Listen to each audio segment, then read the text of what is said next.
están ustedes? Muy buen día, bienvenidos a esta edición de Hora 7:06 con 57 de la mañana y comenzamos esta revisión de la actualidad con imágenes de las calles de Santiago, donde usted ya puede apreciar el primer movimiento del día. 9,3 grados la temperatura del momento, escasa nubosidad, dice la proyección de la Dirección Meteorológica, y habla de una máxima que va a llegar a los 29 grados. Corrigió 1 grado a la baja respecto de los 30 que anunciaba ayer, pero igual es un día de bastante calor para la altura del año en la que nos encontramos, ¿no? Siguen por estos días las altas temperaturas. Y estas son imágenes de lo que está sucediendo a esta hora. Es una imagen en vivo de la iglesia de St. Paul's. Son los funerales de Margaret Thatcher en Inglaterra. El primer ministro David Cameron ha sido una de las autoridades que ha estado allí. Pidió respeto para la ex primera ministro, ex gobernante de su país. Se sabe que es una persona muy influyente en la historia no solo del Reino Unido, de alguna manera también tocó la historia sudamericana en la Guerra de las Malvinas, y tiene, así como muchísimos admiradores por su legado, fuertísimos detractores que creen que ella dividió al Reino Unido. Ahí están las imágenes de los honores con que es despedida Margaret Thatcher. Le estaremos contando cómo siguen esas ceremonias allá en el Reino Unido. Son las 6:58 de la mañana y en el plano local vamos a comenzar contándoles de una noticia que ayer movilizaba a todo el mundo: la desaparición, así se informaba y se denunciaba, de una pequeña niña de 3 años. Se denunciaba un secuestro. Pues bien, el secuestrador finalmente era su padre, un hombre de 26 años. ¿Por qué? La policía trata de explicarlo a esta altura. Estos son los detalles de la historia. Sana y salva apareció la menor de tan solo 3 años de edad, quien habría sido secuestrada por parte de su padre durante la noche de este lunes. El hombre de 26 años fue identificado como Hernán San Martín y fue denunciado por su expareja, con quien tiene 2 hijos en común. Anoche hubo una denuncia de una madre en el sentido que su ex conviviente, en el momento que ella bajaba de un vehículo de locomoción colectiva y tras una discusión a viva fuerza le arrebató a su hija y le señaló que en esas circunstancias no la volvería a ver más. Cuando nosotros la conocimos, la mamá de ella trabajaba en el banco, en la bóveda. Muy mentirosa, entró a la familia por muchas mentiras. Yo le dije al hijo, ¿con qué persona te metiste, hijo?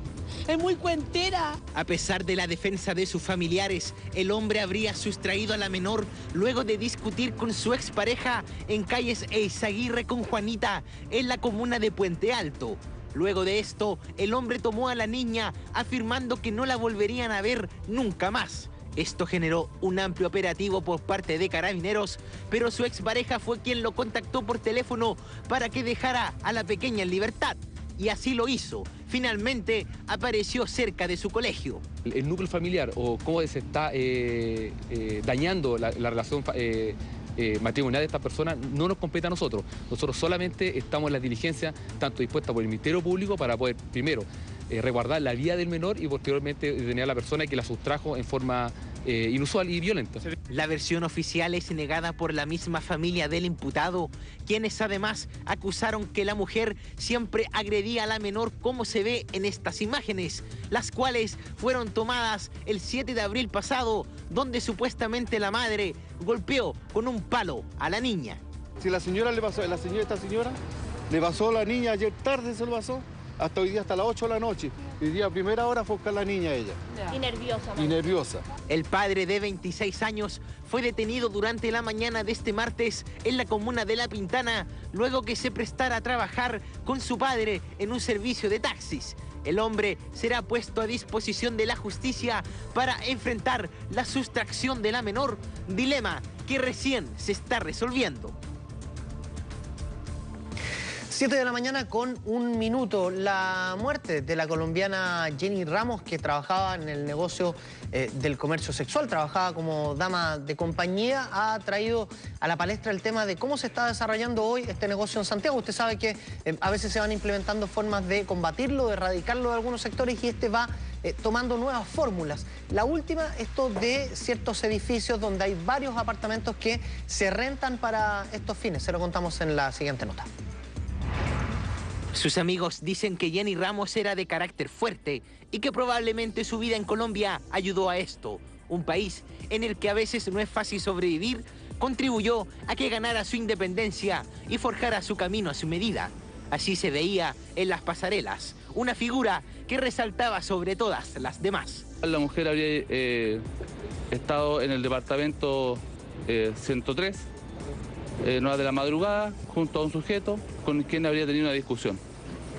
Posterior a esta discusión, la mujer habría escalado, descendiendo 2 niveles hasta el 800, donde ella pierde el equilibrio y cae al piso. Pero durante la noche del lunes, Jenny Ramos, más conocida como Noemí, intentó escapar de un cliente escalando un par de pisos en un edificio de la comuna de Providencia. Todo esto hasta que perdió el control y cayó al vacío, falleciendo instantáneamente. Según los vecinos, momentos antes de la caída, se escucharon gritos y descontrol que hicieron presagiar la desgracia. ¿Qué es lo que escucharon? Una pelea, eso fue todo. ¿Habían gritos? ¿Se escuchaba algo claro? Eso fue todo, una pelea. ¿Y ella decía algo, no? No, solo gritos. ¿De ella o De ella. Había escuchado comentarios de que habían personas que sí se prestaban para esos servicios. Aquí en la mañana llegan las niñas que trabajan en la noche, un montón de niñas que trabajan de noche, y ya se tiró hace 2 meses una por este balcón del 9º piso, del 10º. Para los expertos, la prostitución se separa en 3 escalas: países que la prohíben, países que la toleran y otros que son capaces de regularla en un espacio como el Barrio Rojo. Sin embargo, para el abogado y docente de la Universidad Central, César Toledo, Chile se encuentra en un proceso particular, ni la prohíbe ni la tolera. El ejercicio de personas adultas de modo independiente no está prohibido. Es más, existen al menos 3 sindicatos de trabajadores y trabajadoras que se dedican al comercio sexual registrados ante la Inspección del Trabajo. Sobre la posibilidad de un barrio rojo, queda esto prácticamente desechado, tomando en cuenta que es una medida que necesita que varios poderes del Estado se coordinen y unifiquen para crear una instancia como esta. El ejercicio de la prostitución en llamadas casas de tolerancia está prohibido por el Código Sanitario, artículo 41, si no me equivoco, por lo cual se requeriría, como primer punto, una modificación legal y básicamente eso ya son decisiones de políticas públicas. Muerte de una mujer que trabajaba como dama de compañía de clientes exclusivos, un fin inesperado para una chica que llegó a nuestro país buscando mejores oportunidades, pero que terminó de la peor manera posible. Son las 7 de la mañana con 5 minutos. Sucede ahora en la Catedral de San Pablo, en Inglaterra. Es el funeral de Margaret Thatcher, algo que comenzó a eso de las 4 de la mañana, hora de Chile, y usted ya ve el ingreso a ese lugar del féretro, del ataúd, con la ex primera ministra británica. Ha recibido unos honores que no se veían desde la despedida a Winston Churchill, y eso ha provocado bastante polémica allí porque, como le decía yo hace un minuto, es una figura controversial. La de Margaret Thatcher para muchos deja un legado enorme, es una líder de indiscutido renombre y sin embargo tienen muchos detractores que creen que más bien dividió al Reino Unido. Comienza entonces, luego de este instante en que usted ve en vivo cuando es depositado el ataúd de Margaret Thatcher al interior de la Catedral de San Pablo, el oficio religioso. Luego ella va a ser cremada por su expresa petición. 7 de la mañana con 6 minutos, sucediendo en este minuto ahí en la Catedral de San Pablo en Inglaterra. Y volviendo a nuestra realidad, le vamos a contar de los esfuerzos, los planes del Ministerio Público y también de la Subsecretaría de Prevención del Delito por combatir la delincuencia en sus distintas formas y en algunos lugares bien concretos. Ahora presentaron un plan para detenerlos en el sector alto de la capital. Preocupación existe en la Subsecretaría del Delito por el aumento considerable de robos a casas habitadas y no habitadas en el sector oriente de la capital, por lo cual se reunió este martes con el fiscal nacional y regional para conocer distintas medidas que las fiscalías puedan aportar a la prevención del delito. Es una primera etapa que queremos enfatizar una serie de medidas que tal vez se pueden explicar por el señor subsecretario para colaborar con la prevención y reducir los delitos contra la propiedad que han registrado un aumento en la zona oriente de Santiago en el último tiempo. Ir a fondo en cuáles son los aspectos que tenemos que mejorar. Sin duda que hay aspectos que tenemos que mejorar tanto en la prevención de este delito como también en la investigación una vez que esto ocurra. Todo esto luego de una seguidilla de asaltos a casas en este sector que obedecen a lo llamativo para los asaltantes del área, por lo que el propio subsecretario y fiscales reconocen la necesidad de mejoras. Sin duda que la zona oriente tiene un atractivo especial para los delincuentes, además que las casas quedan bastante solas en algunos momentos. Aquí lo que hay que hacer es mejorar la coordinación, es cuidar el sitio del suceso, es avisar lo antes posible de un delito que haya ocurrido, con el fin de que el fiscal desde el inicio empiece a dirigir esta investigación. Pero además hay que mejorar toda la labor preventiva. La Fiscalía, por su parte, planteó la implementación de un nuevo sistema que divide las fiscalías para crear las llamadas fiscalías sectoriales, con menos cargas de trabajo y mayor eficiencia. El fiscal regional aseguró que desde la Oficina Nacional ya les asignaron recursos para en julio inaugurar la primera división. Dividir la Fiscalía de Las Condes, La Reina, Vitacura y Lo Barnechea, que hoy funcionan en forma conjunta, y dejar aisladamente Vitacura, Lo Barnechea como una fiscalía propia. Peñalolén quedaría Peñalolén Macul como una fiscalía y La Florida como otra fiscalía. El subsecretario aprovechó de recalcar las medidas que también los propios vecinos pueden adoptar, además de diversos proyectos a implementar que incluyen pórticos de vigilancia y cámaras de alta definición. Vamos a usar la tecnología, vamos a usar las cámaras, queremos poner pórticos en distintas entradas a los barrios, queremos ocupar el sistema que se está dotando a las patrullas de carabineros con las cámaras que detectan los vehículos robados. El fiscal nacional Saba Chaguán aseguró que se pretende ir aplicando este modelo en distintos sectores de la capital y luego en regiones, mientras el persecutor regional hizo el llamado a apurar la instauración de medidas como los brazaletes electrónicos. Además, quedó ya programada para este sábado una reunión con ambas policías. Nuevamente la presencia de la Fiscalía y los alcaldes de las comunas en cuestión para analizar cómo se procederá con estos cambios.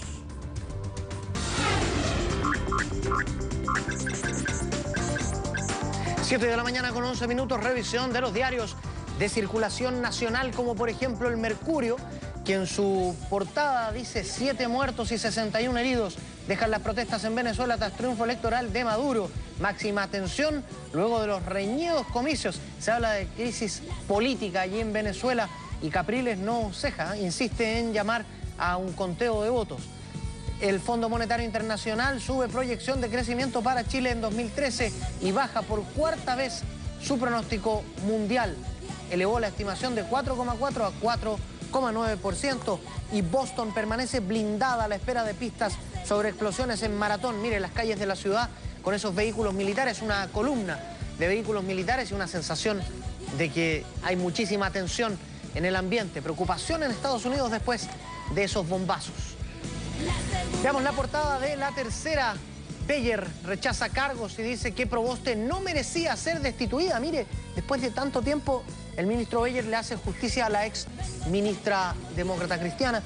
Chile no necesita que más ministros enfrenten una situación como esta, dijo el suspendido titular de Educación en su exposición en el Senado. Ya lo hablamos más en detalle. Sampaoli cita a Valdivia para duelo contra Brasil. Claro que los médicos del Palmeiras dicen que no es muy buena idea, que él no está del todo bien para encarar ese esfuerzo. Y atentado en Boston desata alerta mundial de seguridad. Lo ya comentado, y ahí todo el resguardo policial en la zona donde estaba instalada la meta de esa carrera.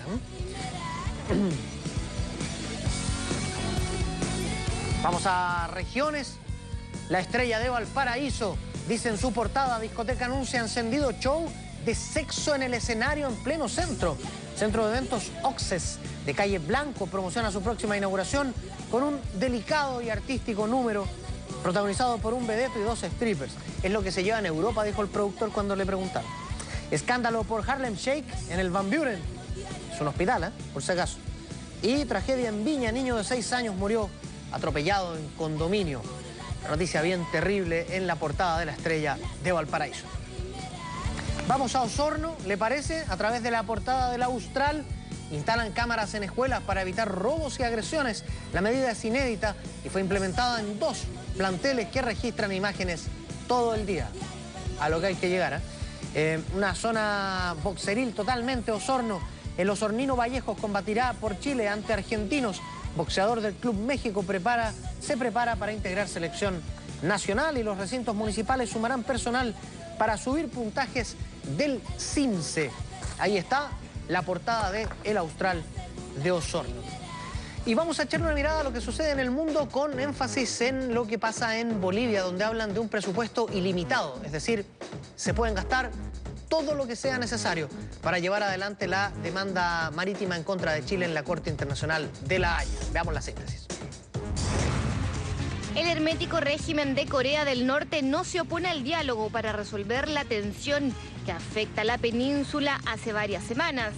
Esto siempre y cuando Estados Unidos revierta su política hostil y amenaza nuclear, aunque descartó retomar la mesa de negociación, informó la agencia norcoreana KCNA. El secretario de Estado de Estados Unidos, John Kerry, abrió la puerta a un diálogo auténtico y fiable con Pyongyang para concluir la escalada de tensiones durante una gira asiática finalizada esta semana por Corea del Sur, China y Japón. Bolivia destinará un presupuesto ilimitado a la demanda que presentará contra Chile ante la Corte Internacional de Justicia de La Haya para reclamar la restitución de una salida soberana al Pacífico, informaron este martes fuentes oficiales. La demanda ya está preparada y será presentada ante el SIG en los próximos días. La explosión ocurrida en la tienda comercial Turnerfield, ubicada en Atlanta, dejó al menos una persona herida. El incidente ocurrió a la entrada del recinto y según los primeros antecedentes, un empleado de la tienda de 23 años resultó con quemaduras graves al estallar el objeto que se encontraba dentro de una bolsa. La policía determinó preliminarmente que el paquete no era una bomba, pero el incidente causó alarma tras registrarse a las pocas horas del trágico atentado en Boston. 7 de la mañana con 16 minutos y nosotros vamos a concentrarnos ahora en nuestra actualidad y para ello vamos a saludar a quien está aquí con nosotros en el estudio. Es el diputado Fuad Chahín. Diputado, ¿cómo está? Muy buen día. Muy bien, muy buenos días, Patricia. Quería empezar comentando junto a usted, preguntándole por esta situación que avanza con el diputado independiente Pedro Velázquez, de acuerdo a la Comisión de Ética, suspendido, con una multa en su dieta también. Yo creo que la pregunta que mucha gente se hará es ¿por qué llegó él a ser vicepresidente de la Cámara con todas estas contraindicaciones, si me permite la expresión? Yo creo que esa es la pregunta que se hace todo el país. Nosotros lamentamos que este episodio bochornoso, vergonzoso efectivamente, haya ocurrido. ¿Y por qué ocurrió? Simplemente porque los diputados de Renovación Nacional y la UDI llegaron a un acuerdo político con Pedro Velázquez. No con los independientes, porque el acuerdo que se hizo el primer año, que era un acuerdo de 4 años, era con el Comité Independiente. El Comité Independiente tomó la decisión de llevar como candidato al diputado ex Renovación Nacional, Roberto del Mastro, de segundo vicepresidente. Sin embargo, Renovación Nacional y la UDI no cumplieron ese acuerdo y apoyaron a Velázquez, un acuerdo particular para que Pedro Velázquez y el diputado Marinovich, en definitiva, rechazaran la acusación constitucional contra el ministro Harald Beyer. Y eso llevó a Pedro Velázquez a ser segundo vicepresidente de la Cámara. Nosotros llevamos a Jorge Burgos como candidato a la segunda vicepresidencia, votamos por él. Claro, no le sirvió porque igual se aprobó en la Cámara la acusación constitucional y hoy día tiene una piedra en el zapato que no es solo para Renovación Nacional y la UDI, no es solo para la mesa de la Cámara, es para toda la Cámara de Diputados, es para todo el Congreso y también, por cierto, que le hace un daño enorme a la política y a las instituciones. Y por eso que actuaba, a mi juicio, de buena manera la Comisión de Ética.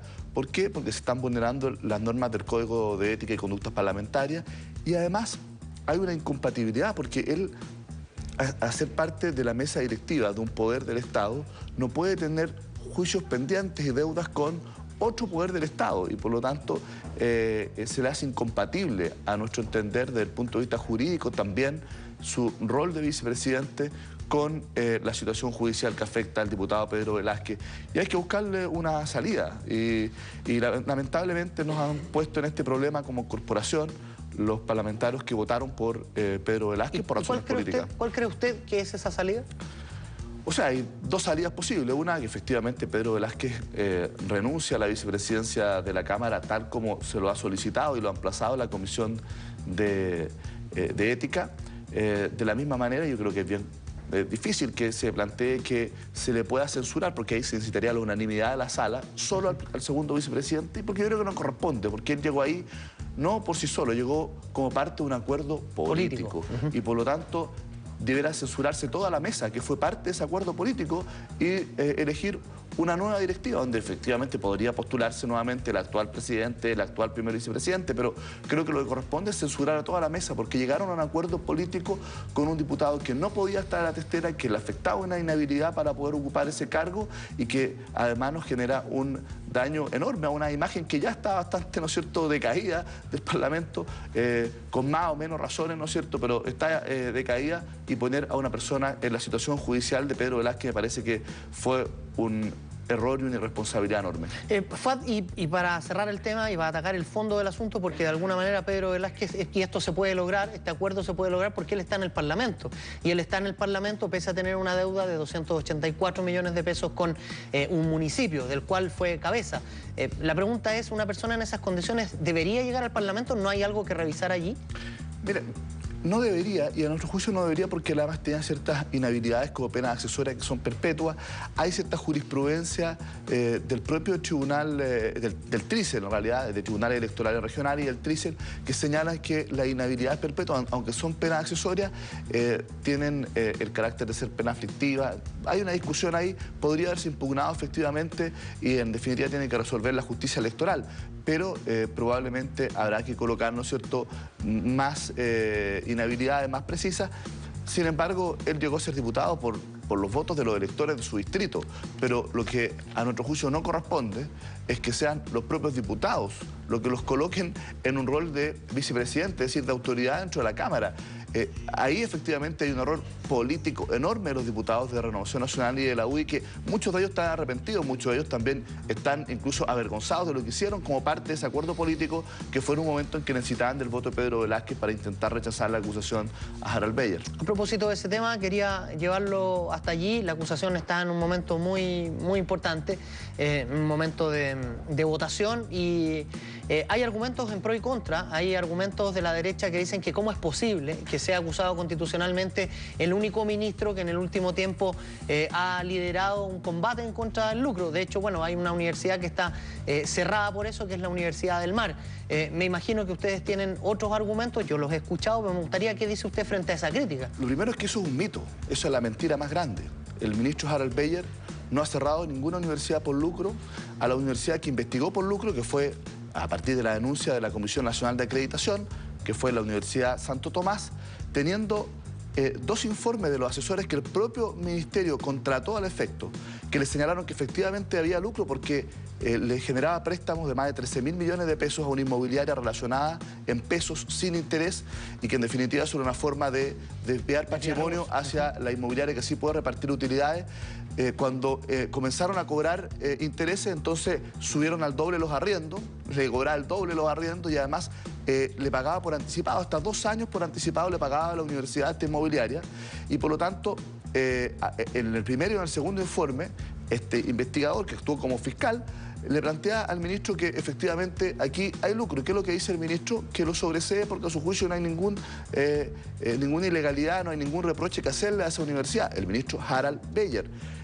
Posteriormente, en el caso de la Universidad del Mar, que se hizo una investigación por las denuncias del ex rector Urrutia, de los estudiantes, de los académicos, etcétera, ¿qué es lo que ocurre? Que el Consejo Nacional de Educación, luego de hacer esta investigación con el fiscal que nombró el Ministerio de Educación, como tiene que analizar todos los antecedentes y llegar a un acuerdo para dar su consentimiento que permita el cierre de la universidad, expresamente señala que efectivamente se vulneran las normas que están contenidas en el título 33, libro primero del Código Civil, relacionado a que estas deben ser corporaciones sin fines de lucro y que en definitiva habían prácticas lucrativas y que eso estaba por sobre el proyecto educativo, ¿no es cierto?, el interés económico de los socios de esa corporación. Lo dice el Consejo Nacional de Educación. Y él lo ignora. Y él, en su decreto supremo, lo omite, lo excluye, lo saca. Él no quiso cerrar la Universidad del Mar expresamente por lucro, a pesar del Consejo Nacional de Educación se lo dijo.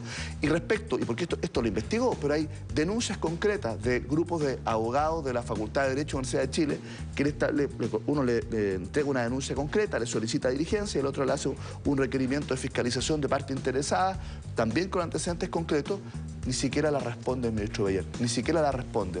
Entonces, la verdad es que, a nuestro entender, aquí se ha dejado sin ejecución las leyes. Aquí no se le está acusando por ningún delito al ministro Beyer.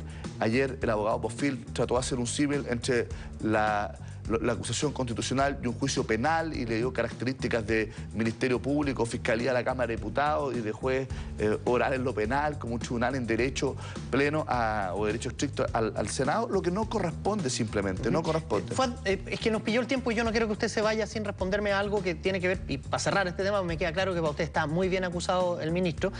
Mi pregunta es la siguiente: ¿lo van a votar en conciencia o lo votan políticamente? Ayer en La Moneda decían que en la concertación hay presiones y amenazas hasta de quitar cupos parlamentarios si es que esto no se votara por orden política. Mira, Patricio, yo te lo digo responsablemente como primer vicepresidente de la democracia cristiana. Aquí no hay orden de partido, no caben órdenes de partido. Aquí los senadores de la democracia cristiana han hecho un trabajo exhaustivo. Han tenido aproximadamente 5 reuniones con destacados juristas que están a favor y en contra de la acusación constitucional. Nos han solicitado absolutamente todos los antecedentes, todos los antecedentes. Me ha tocado a mí ir a exponer a la reunión de los senadores, a ser latamente interrogado, a pesar que yo no soy de los acusadores. A mí me tocó por sorteo integrar la comisión evaluadora y después, ¿no es cierto?, me tocó integrar esta comisión que tuvo que ir a sostener la acusación al Senado. Pero quiero que quede algo muy claro acá, porque ayer gran parte de la defensa se centró en las características personales, académicas del ministro Beyer. Eso está fuera de discusión. Esto no es un reproche ni personal, ni se están desconociendo los méritos académicos del ministro, ni se le está enjuiciando ni penal, ni civil, ni administrativamente. Se le está acusando, ¿por qué? Porque en su rol de ministro de Educación simplemente dejó sin ejecución las leyes que no solo lo facultan, lo obligan a fiscalizar la norma que prohíbe el lucro de las universidades privadas. Fuad Chahín, muchísimas gracias por haber venido a conversar hoy con nosotros. Muchas gracias a ti, Patricio. Y si quiere profundizar, saber algo más de esta acusación constitucional, en qué está, qué es lo que viene, vea con atención la siguiente nota. A las 10:50 de este martes comenzó la discusión en el Senado en torno a la acusación constitucional que pesa sobre el suspendido ministro de Educación, Harald Beyer. La instancia comenzó con la lectura de un resumen del proceso, en el que se recordaron los cargos aprobados en la Cámara de Diputados: infracción al principio de probidad, no ejercer el control jerárquico sobre 2 dependencias a cargo del ministerio y la negativa de fiscalizar el lucro. Tras la presentación a cargo del secretario general de la Cámara Alta, Mario Lavé, se dio paso a los descargos de la comisión acusatoria de la Cámara de Diputados, en donde se destacó, entre otros, que Beyer sí tenía facultades para fiscalizar y regular el lucro en educación, y que en lo referido a la cerrada Universidad del Mar se transgredió el principio de probidad e incumplimiento de acuerdos. Creemos que se ha caído como un castillo de naipes la campaña de cierta élite de nuestro país, que ha intentado dibujar al ministro Beyer y su trayectoria como el ministro más exitoso en los últimos 20 años. Este es el primer ministro que, teniendo facultades para fiscalizar, no fiscaliza. El ministro Harald Beyer no solo tiene las facultades, tiene la obligación de fiscalizar a las universidades. Cerca de las 14 horas y expuestos los argumentos presentados por la parte acusatoria, se realizó un receso hasta las 15:40, hora en que se inició la presentación de la defensa, con la intervención del ministro Harald Beyer, quien respondió a las acusaciones. Más allá de lo injusto que resulta que por esta vía de la acusación se juzgue lo hecho dejado de hacer por las autoridades políticas en estos 30 años, lo cierto que al exponer de un modo general la agenda de cambios que he liderado, queda de manifiesto, creo yo, el feble sustento que hay tras esta acusación. La defensa de Beyer estuvo representada por los abogados Enrique Barros y Jorge Bofill. Ellos insistieron en que el libelo procede solo en casos excepcionales y por delitos de extrema gravedad, que la decisión final debe fundarse en consideraciones de derecho. Existe un amplio consenso que no existe un adecuado equilibrio entre el desarrollo privado de la educación universitaria, que ha traído muchos beneficios también al país, y las exigencias correlativas de regulación. Funcionarios del gobierno criticaron la acusación presentada por los diputados de oposición y expresaron su confianza en que el ministro no será destituido. El presidente de la República, Sebastián Piñera, llamó a votar a conciencia. Yo también fui senador y a mí también me tocó participar como jurado en algunas acusaciones y nunca me dejé llevar por las órdenes políticas. Queremos solamente seguir avanzando, quedarnos con lo positivo, quedarnos con nuestro empuje, con nuestra firmeza y no con malas voluntades y descalificaciones. Que esta acusación es injusta y no tiene ningún fundamento. Cabe destacar que el miércoles los senadores deberán votar a conciencia según lo establece la Constitución, para decidir si aprueban o no el libelo. De aprobarse, el ministro será destituido con la prohibición de ejercer un cargo público durante un plazo de 5 años. Y a propósito del ministro de Educación, ¿no?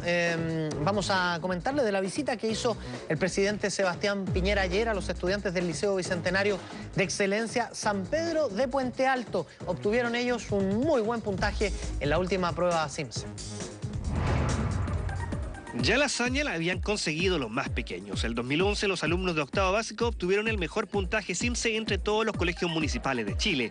Y esta vez les tocó a los del segundo medio del mismo Liceo Bicentenario de Excelencia San Pedro en Puente Alto. Fue muy difícil, sí, porque cuando nosotros ya ingresamos al liceo, yo ingresé en primero medio. La mayoría del curso tenía menos de un 50% de desarrollo en todas las habilidades, tanto en matemática y en lenguaje. Y dentro del promedio del curso, yo por lo menos llegué al 86%. Quiere decir que hubo un esfuerzo de 2 años, tanto en el colegio, tanto en la casa, porque en el colegio los profesores nos ayudaban a nosotros con cariño, con dedicación. Y las felicitaciones vinieron desde bien arriba. El presidente de la República, Sebastián Piñera, llegó hasta esta aula donde se dio el lujo de sacar a la pizarra a los profesores y tras interrogarlos les mandó tareas para la casa a ellos y a los estudiantes. Lo que ustedes están haciendo es una gran lección y un gran ejemplo para todo el resto del país. Porque ustedes lo saben mejor que nadie.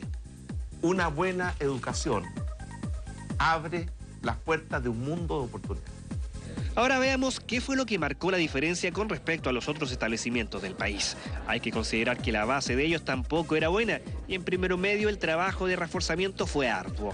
Uno, un sostenedor, la Corporación Municipal de Puente Alto, que depende de la municipalidad también de alguna forma, que nos ha apoyado, que nos ha dado libertad para tomar decisiones en lo pedagógico. Segundo lugar, un grupo de directivos altamente competentes. En tercer lugar, profesores jóvenes, motivados, autocríticos, que son capaces también de revertir situaciones pedagógicas, sobre todo en alumnos que vienen con retrasos de 1 o 2 años anteriores. Y en cuarto lugar, alumnos y apoderados que también son muy motivados y que en definitiva nunca han puesto un pero cuando nosotros hemos puesto la exigencia. Una realidad muy distinta. Esta es la otra cara de la moneda. El Centro de Educación Renca es el segundo establecimiento en la región metropolitana con el más deficiente rendimiento. 175 puntos en lenguaje y 192 en matemáticas y como promedio 183 puntos.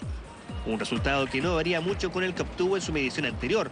Se trata de un establecimiento particular subvencionado con alumnos también con un alto porcentaje de vulnerabilidad escolar, donde los estudiantes no cuentan con el apoyo de los apoderados, tienen problemas conductuales, consumo de droga y están insertos en programas de ayuda social, donde la mayoría se sienten obligados en asistir a clases. El bagaje y el nivel que tienen nuestros alumnos que llegan. Muchos alumnos no tienen expectativas más allá de terminar su cuarto medio. De hecho, algunos vienen, nos dicen, obligados a la escuela porque tienen programas a nivel municipal que los obligan a estar en la escuela porque tienen un aporte económico en sus casas. Tras los resultados del CIMSE, la prueba demostró que hay muchas tareas todavía por hacer. Si bien el Liceo Bicentenario San Pedro en Puente Alto marcó la diferencia como un camino a cortar la brecha en la educación hacia la excelencia, aún hay muchos que siguen por debajo de la media. Son las 7 de la mañana con 33 minutos. Habitualmente Puente Alto está en la noticia por otras cosas, ¿eh? De repente está por delincuencia, por robo y me parece que es de total justicia hablar de los resultados de este liceo con alguien que conoce la realidad de Puente Alto tan de cerca como Manuel José Osandón, exalcalde de la comuna. Está aquí con nosotros, está dedicado a una campaña senatorial, Manuel José, pero sé que con toda autoridad puede hablar del caso de este colegio. Me imagino que es un resultado que lo reconforta, ¿no? Mira, es maravilloso. La verdad es que nosotros hace un par de años atrás postulamos un Liceo de Excelencia, armamos un equipo, creamos una estrategia y funcionó. y funcionó. El liceo, y hay que decirlo claramente, este liceo tiene la misma subvención que todos los liceos, o sea, sin plata, con profesores jóvenes, sin grandes posgrados, con alumnos que quieren estudiar, con padres y apoderados comprometidos. Y imagínate que en el CIMSE Matemáticas ningún niño se equivocó. Sacaron el mejor puntaje nacional, sobre todo los colegios particulares de Chile. Y en promedio salió segundo nacional, con la misma unidad de otros colegios. Entonces, ¿qué tenemos que sacar de esto? Yo sé que hay un problema de selección, hay un montón de problemas en la educación. De hecho, los críticos dicen que segrega porque se selecciona. A ver, sí es cierto, pero por otro lado está demostrando que la educación pública gratuita sí puede tener el mismo resultado que tiene el Colegio Tabancura o el Grange.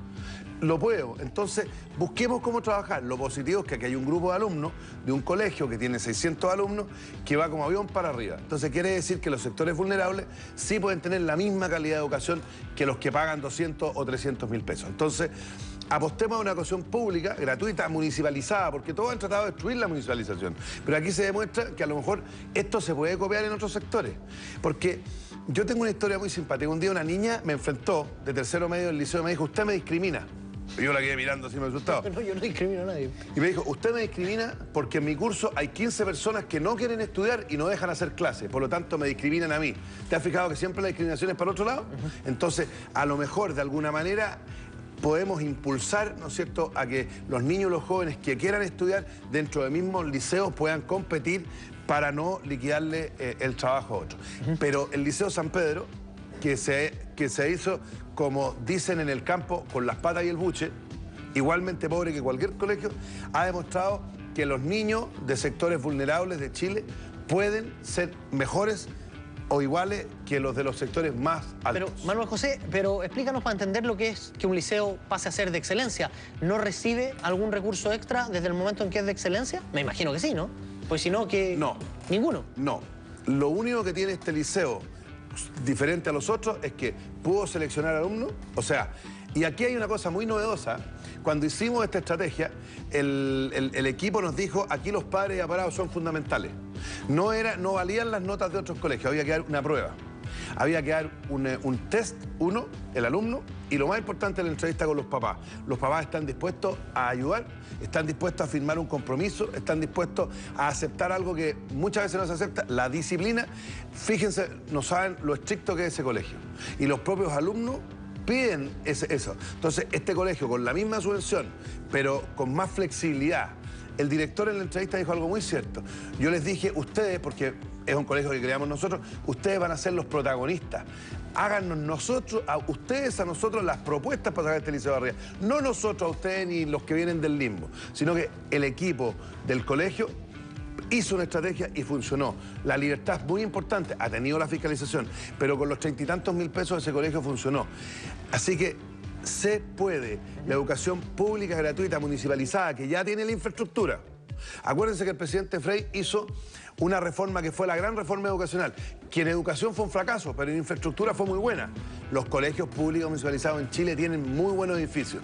O sea, tenemos todo, como dicen en el campo, el material, y este colegio está demostrando que los alumnos de Puente Alto, de las mismas poblaciones, porque ahí no hay gente clase media alta, ni mucho menos, gente vulnerable, pero que quiere salir adelante, no se equivoca en ninguna pregunta del CIMSE, en ninguna, todos los alumnos. Así que una felicitación, quiero aprovechar estas cámaras para ese equipo, para los que crearon eso y para los que confiaron. Así que yo creo que más que esta discusión política que hemos escuchado en los medios, que se atacan por los distintos lados, yo creo que el gobierno hace bien en celebrar esto, pero hay que buscar qué pasa con los que están quedando atrás. Manuel José, me imagino que para muchísima gente de Puente Alto y de otras comunas habrá sido una excelente noticia el recetario que se conoció en los últimos días, porque con 2.000 pesos puede variar la dieta, tener una dieta sana. De verdad, con toda honestidad, ¿cómo siguió esa noticia? La verdad es que yo creo que aquí parecía... Yo al principio creí que era una broma de mal gusto. Después me di cuenta que había buena intención, pero con un tremendo error, porque hay que entender que con la política, con la pobreza no se juega. La pobreza se vive, la pobreza se siente. Entonces cuando de repente te dicen, es que hay que ser creativo. Si uno no puede hablar de creatividad en la pobreza, por favor. Es un tema de recursos. La intención fue buena, pero se tomó y mucha gente sintió que era una ofensa. Porque, seamos claros, somos capaces de tener una dieta balanceada con 2.000 pesos? ¿Para 4 personas? Imposible. Segundo, ¿qué es lo positivo de este recetario? No es el recetario, es el error que ha hecho que mucha gente en Chile se dé cuenta que sí hay gente que tiene que comer con 2.000 pesos. Yo conozco muchos casos, muchos, de que la alimentación verdadera de los niños es en el colegio, no en la casa, porque en la casa toman pan y tecito, en la noche va a quedarse dormido con la guata llena.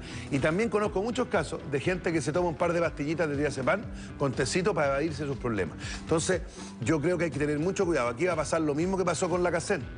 Uno trata de tirar una medida positiva y lo que está haciendo es exponer a gente que lo pasa mal. En Chile tenemos que trabajar y ponernos una meta. ¿Cuál es la meta? Este recetario está demostrando que en Chile hay gente que sobrevive. Y Chile no es para sobrevivir, es para vivir.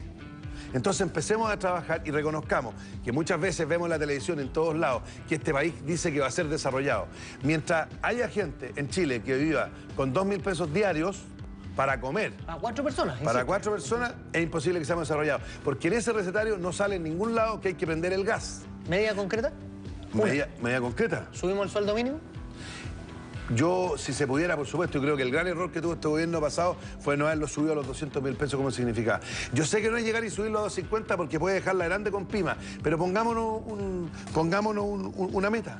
Y esa meta tiene que ser a corto plazo. Yo he estado estudiando el tema, me he juntado con Pyme y me dicen, mire, yo tengo un contrato licitado, tengo costos y tengo utilidades. Si usted me cambia de un día para otro de 200 a 250, yo reviento porque tengo boleta de garantía. Pero si esa persona sabe que de aquí a un año va a ser 250, él puede hacer los ajustes. Pero seamos claros, busquemos un sueldo decente, porque todo el mundo sabe que una familia no cubre sus necesidades con 200.000 pesos, ni tampoco con 250. Manuel José Osandón, muchísimas gracias por haber venido aquí a conversar con nosotros. Gracias, buenos días. Oiga, no sé, ¿le puedo hacer una pregunta muy cortita a Manuel José antes que se vaya? Es que como usted es tan entendido en materia electoral, quisiera saber si ya tiene claro el mapa de quién va a ser su compañero de lista o no, porque hay ahí como todavía una dualidad, corre Moreira y corre la senadora von Baer. Mira, yo aprovecho de contarle a mi gente de Santiago Oriente que yo no voy a primaria. Yo ofrecí, abrí mi cupo a primaria y no hubo competencia. Por lo tanto, yo soy el candidato a senador por Santiago Oriente de Renovación Nacional. Mis compañeros de lista, que parece muy divertido el compañero de lista, y te lo voy a explicar por qué, que son Ena von Baer y el diputado Moreira, compiten en una primaria el 30 de junio y quien gane va a competir conmigo. ¿Y por qué digo divertido esto de decir compañero de lista? Porque con el sistema binominal uno se transforma en el peor enemigo. Enemigo de lista, le vamos a Es impresionante, enemigo de lista, porque yo he visto todos los Twitter, he visto todas las declaraciones y entre estos dos candidatos me atacan a mí que no tengo nada que ver. Me invitan a foros, me dan duro y es como que, no sé, en los foros que hacía Orrego con la Jimena Rincón se metiera Gómez, ponte tú. Yo no tengo nada que ver con la primaria de la UDI y tampoco voy a atacar ni descalificar a nadie de la UDI como me descalifican a mí. Yo voy a ir a la cancha y voy a jugar ahí y voy a tratar de ganar. Ya, pero no sabe entonces. No, Moreira o von Baer. Después del 30 de junio se sabrá. Ya, muchas gracias. Que esté muy bien, gracias. Manuel José. Y nosotros vamos a cambiar de tema y le vamos a contar de Venezuela, donde la situación es tensa, es compleja, porque como la diferencia de votación fue tan pequeña entre Nicolás Maduro y Hernán Capriles, lo que hay hoy es un llamado de Capriles a contar los votos. No lo acepta el gobierno. Hay manifestaciones y hay 7 muertos. La situación es derechamente una tremenda crisis política. Este lunes finalmente se proclamó a Nicolás Maduro como el legítimo presidente de Venezuela. Sin embargo, pese a las dudas por parte de su contendor Enrique Capriles sobre la legitimidad de su triunfo, el Consejo Nacional Electoral dijo que no hay dudas sobre eso, polarizando el ambiente político en Venezuela. Maduro, que se impuso ante Capriles por una diferencia de 265.256 votos, tiene a su contrincante exigiendo un recuento de voto a voto, pero el oficialismo solo propone un conteo de las cajas. Ante la postura del gobierno, Capriles ha manifestado sus descargos cada vez que ha podido. Si usted va y corre hoy cobardemente a proclamarse, usted es un presidente ilegítimo y así se lo anuncio a Venezuela y al mundo. Para el sucesor natural de Hugo Chávez, la actitud de Capriles solo puede significar una cosa. Eso solo tiene un nombre. Golpismo. Quien pretende vulnerar la mayoría en la democracia, lo que está es dando o llamando a un golpe de Estado. Una contienda que tiene a Maduro y Capriles movilizando a sus seguidores, el primero para defender lo que considera una victoria legítima y el segundo porque estima el fraude de las elecciones del domingo. Además, el líder opositor llama a que la gente se manifieste con cacerolazos durante este martes y miércoles. Y nosotros aquí no pretendemos desconocer la voluntad de nuestro pueblo. Yo no estoy planteando eso. Nosotros creemos que ganamos las elecciones y nosotros estamos pidiendo que creemos tener el derecho, porque así lo dice, aquí están las leyes, la Constitución, y es el derecho de cada venezolano de contar su voto. Pese a que las convocatorias ciudadanas por parte de la oposición desean ser de carácter pasivo, lamentablemente se han visto manchadas por la muerte de 7 personas, todos partidarios de Nicolás Maduro. Es por esto que las autoridades temen que sea un ajuste de cuentas debido a las elecciones. Sin embargo, desde el bando opositor, los manifestantes también han reclamado la falta de criterio por parte de la fuerza policial. Estamos de una manera pacífica y atentaron con bombas molotov contra nosotros. Los guardias arremetieron contra gente que está manifestándose pacíficamente. Estábamos sentados, no quieren hablar. En cuanto a los seguidores de Maduro, estos han catalogado la postura de Capriles como una persecución hacia ellos como pueblo. Que aquí no vuelve más nunca la oposición. Aquí se murió la oposición porque aquí manda Nicolás Maduro y Hugo Chávez Frías. Y le hago un llamado a Radowski. Venga y pelee con nosotros los testigos de mesa, que le vamos a dar las pruebas de que nosotros en cada centro de votación fuimos los ganadores. Ante la muerte de estos compatriotas, Maduro salió a dar fuertes declaraciones. Entre la conducta de la intolerancia, del odio, de la venganza, de la muerte. Lamentamos hoy 5 muertes y parece que hay otros casos que pudiéramos lamentar. Ahora están planteándose para mañana una marcha al centro de Caracas. No se va a permitir la marcha al centro de Caracas. Ustedes no van a ir al centro de Caracas a llegar de muerte y de sangre. No la voy a permitir. Finalmente, y en cuanto al conteo de votos, se ha especulado sobre la pérdida de estos y la discrepancia de las cifras, algo que el Consejo Nacional Electoral ha desmentido por completo. Nuestro sistema electoral es fuerte porque sus resultados demuestran cómo un evento electoral supervisado y auditado hasta la saciedad por las partes de las organizaciones políticas no tienen lugar a dudas. Mientras en Venezuela continúan los choques en las calles entre ambos bandos, donde unos exigen el conteo de las urnas y otros simplemente defienden su derecho por la victoria chavista.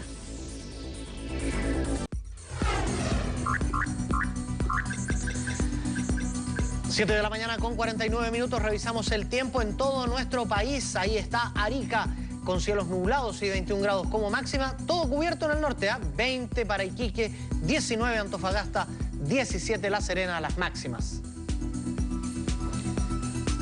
El pronóstico para la zona central dice que Valparaíso tendrá cielos despejados y 16 grados como máxima, que Santiago va a estar entre 29 y 30, pero igual es una jornada de calor con algo de nubosidad escasa, dice la Dirección Meteorológica de Chile, parcial en Rancagua con 28, cielos cubiertos en la capital de la región del Maule. Un abrazo a Talca, 27 grados va a ser la máxima allí. En la zona sur, Concepción, cielos nublados con 18 grados. Mire, soleado Temuco, va a llegar a 21 el termómetro. En la región de la Araucanía, Puerto Montt, 22. Y hay precipitaciones en Punta Arenas, 8 y 13. Las extremas.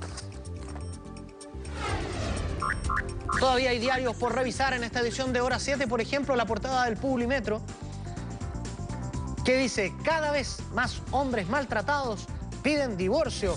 Organizaciones Separados de Chile y Papás por Siempre tienen cifras que hablan de un fuerte aumento de hasta un 48% en los primeros 3 meses de 2013. 2013 digo, en las causales se habla de maltrato de la mujer al hombre.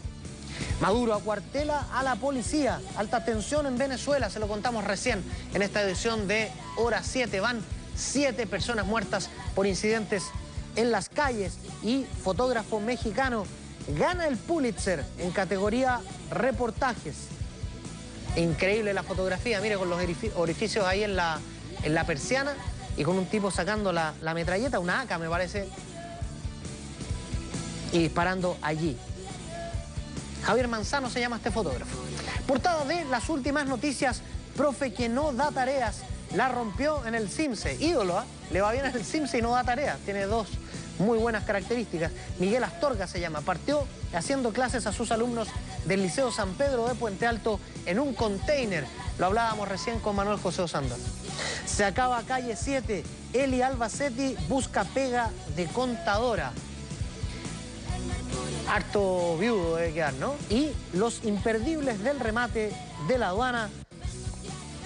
Una palabra para Chuck Berry, que estuvo ayer en Chile. Dicen que olvida acordes, que olvida letras, un monstruo de la música y del rock and roll. ¿Por qué exponerlo a eso, digo yo, no? Gente que le quiere sacar un último dólar a la carrera de un ídolo que ya tiene 86 años. La cuarta, dice en la portada, el Hueso perdió su perro. Basay se pone con un palo para el que devuelva al can, choreado de su casa. Cumpleaños feliz, emprendedor ofrece show de miedo a niños con arañas y culebras. Hay algunos niños que les gusta esa propuesta y otros adultos que le tendrían terror. Chechi Boloco abrió su cuore. Salí de la TV por mi hijo Máximo. Estuvo en Mentiras Verdaderas, Cecilia Boloco. Le ponemos un poquito de humor a la mañana, 7:53. Vemos el chiste de cada día de Hernán Vidal Kerby en La Tercera. Hay un profe haciendo clase ahí. Felicitaciones. Los resultados del CIMSE Matemáticas han dado un giro de 360 grados Celsius, creo, dice el profesor. Un poquito de humor a la situación de la educación en nuestro país. Y el mercurio, ¿qué dice Ginny Scott, el hombre que hace el chiste del mercurio cada día? ¿Por qué no eliminar constitucionalmente el cargo de ministro de Educación de todo futuro gobierno para no perder tiempo? El título del chiste está bueno, ¿no? Segunda acusación constitucional a un ministro de la cartera, ya fue Yasna Proboste. Hoy se vota la situación de Harold Beyer. Y ahora le vamos a contar una noticia que nos enterneció y que nos merece la pena profundizar, compartirla con usted, y es la de esta lección de compañerismo, de solidaridad que dio el perro Scott, un mestizo. ¿Sabe qué? Es un quiltro. Es el querido y amado quiltro de nuestras calles que estuvo al lado de su compañera, que había sido atropellada, que murió, su amiga Demi, así se llamaba la dálmata, que falleció atropellada y él se quedó. Fueron como 11 horas, una historia que llegó desde Arica y nos conmovió a todos.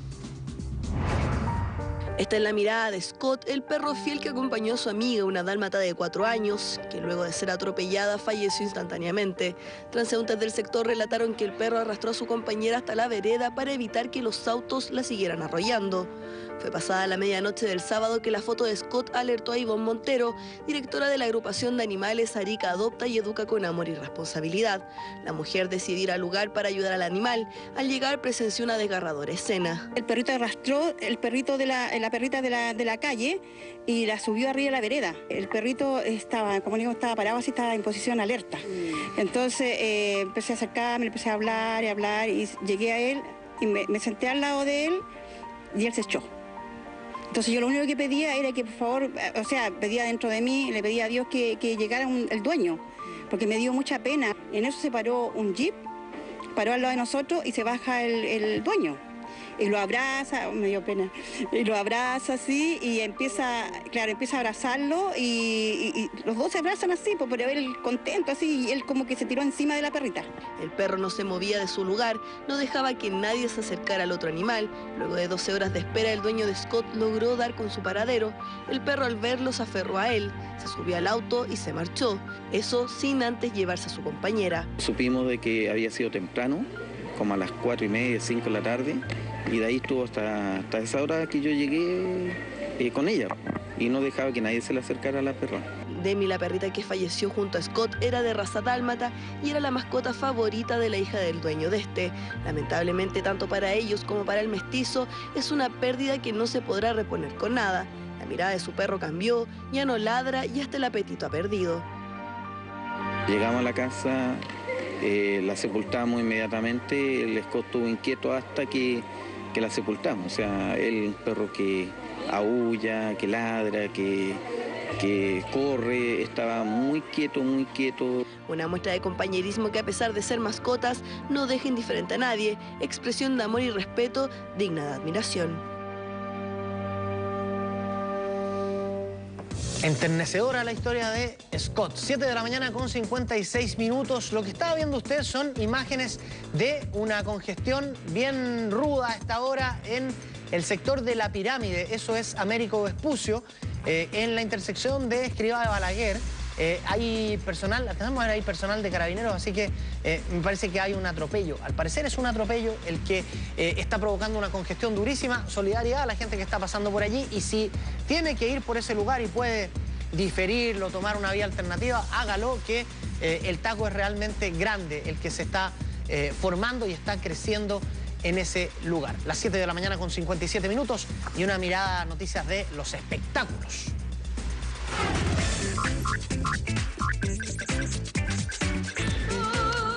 La cantante española Isabel Pantoja, que usted ve y escucha en este minuto, allí fue condenada a 2 años de prisión por blanqueo de dinero en un proceso en el que fue juzgada durante 4 meses en la Audiencia Provincial de Málaga, en el sur de España. La artista de 56 años no tendrá que entrar a prisión al no tener antecedentes penales. Junto al castigo de cárcel, el tribunal le impuso una multa de 1,147, eso sí, millones de euros. Según reiteró la Fiscalía, durante el juicio la cantante ayudó a su entonces pareja, el exalcalde de Marbella, Julián Muñoz, a ocultar dinero negro. A Muñoz, que ya fue condenado en otros juicios relacionados con este, el tribunal le impuso 7 años de cárcel por un delito de blanqueo de capitales y otro por cohecho. Junto a ellos fueron juzgadas otras 7 personas, entre ellas la exmujer de Muñoz, Maite Saldívar, que recibió una pena de 3 años de prisión por blanqueo de dinero y una multa de 2,4 millones de euros. Me imagino que ellas aducen que lo hicieron por amor, imagínate. Son las 7:58, le vamos a contar algo ahora de Andrés Calamaro, que no la ha pasado bien desde que la modelo Micaela Breque decidió poner fin a la relación que mantuvieron durante poco más de 2 años. Y así lo ha demostrado públicamente a través de su cuenta de Twitter, donde ha llenado de mensajes alusivos al quiebre e incluso utilizó la plataforma virtual para pedirle sin éxito que retomaran el romance. Al parecer el tema ha sido difícil de superar para el ex Los Rodríguez, quien el pasado fin de semana subió a la red social una fotografía de su amada que desató una serie de comentarios positivos y negativos. ¿Por qué? La también actriz aparece a contraluz totalmente desnuda. La imagen rápidamente comenzó a circular por el ciberespacio y las críticas hacia el actuar de la voz de Dulce Condena no se hicieron esperar. Sos un malnacido, poco hombre, es para hacerte un juicio enfermo, le escribió por Twitter la actriz y conductora trasandina Georgina Barbarosa, una de las tantas personas que disparó en contra de Andrés Calamaro. Dicen que el amor nubla, y en una de esas el hombre por eso se equivocó de aquella manera. Son las 7 de la mañana con 59 minutos, estamos cerrando, despidiendo esta edición de Hora 7. Miraba yo el pronóstico del tiempo para decirle que hasta ahora hay todavía 9 grados de temperatura en la capital, que esperamos 29 y escasa nubosidad. Que tengan un gran día y como siempre están listas las chicas de Mujeres Primero. Que les vaya muy bien.